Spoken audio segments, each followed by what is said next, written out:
आज का जो हमारा विषय है वो है स्थानीय पवनें। ये कक्षा 11 से लिया गया है। इसमें हम मुख्य रूप से स्थलीय समीर, सागर समीर, पर्वतीय पवनें और घाटी पवनें पढ़ेंगे।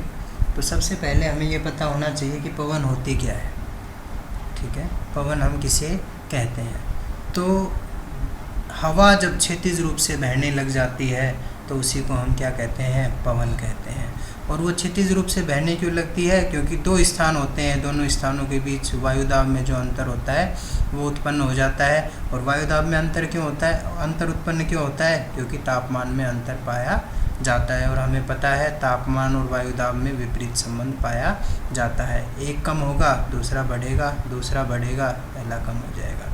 तो जो पवनें होती हैं वो मुख्य रूप से 3 प्रकार की होती हैं: स्थायी पवनें, मौसमी पवनें और स्थानीय पवनें। स्थायी पवनें वो होती हैं जो वर्ष भर उसी दिशा में बहती रहती हैं जिस दिशा में वो बहती हैं। मौसमी पवनें ऋतु के अनुसार अपनी दिशा बदल देती हैं और स्थानीय पवनें स्थान विशेष में चलती हैं। तो स्थानीय पवनों में हम जो देख रहे हैं पहला वो है स्थल समीर। स्थल समीर यानी जो एक चीज़ और है कि पवनों का नाम उसी स्थान से पड़ता है जिस स्थान से उनकी उत्पत्ति होती है। स्थल से उत्पत्ति होगी, स्थल समीर कहलाएगी।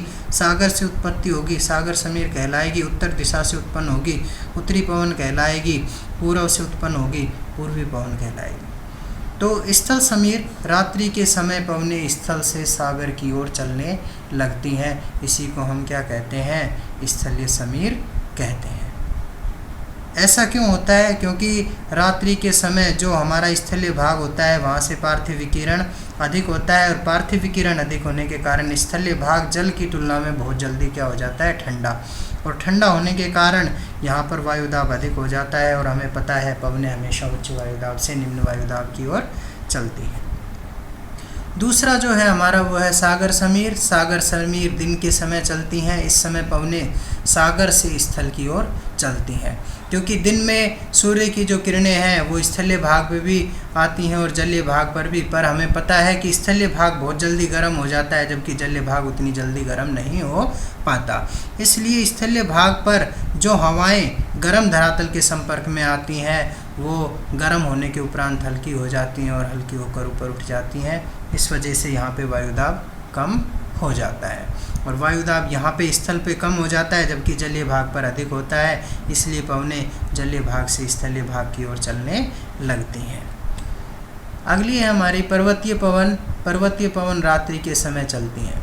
इसके चलने के पीछे भी कारण वही होता है कि जो हमारे पर्वत होते हैं उनको ऊष्मा खिड़की भी कहा जाता है, क्योंकि यहाँ से सबसे पहले क्या होता है, जो ऊष्मा दिन में प्राप्त हुई है वो सबसे पहले यहाँ से विकिरण होने लगती है। बहुत तीव्र गति पे यहाँ पे पार्थिव विकिरण होता है। इसके कारण यहाँ पर तापमान कम हो जाता है, जबकि घाटी में उतना तापमान कम नहीं हो पाता।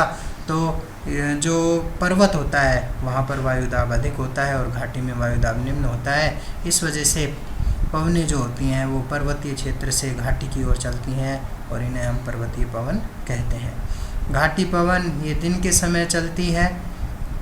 कारण ये होता है कि सूर्य की किरणें जो हैं वो सबसे पहले जो पहाड़ी भाग का ऊपरी भाग होता है, पहाड़ का ऊपर वाला भाग होता है, उस पर किरणें सीधी आती हैं और सीधी आने के कारण वहाँ पर ऊष्मा ज़्यादा ग्रहण होती है।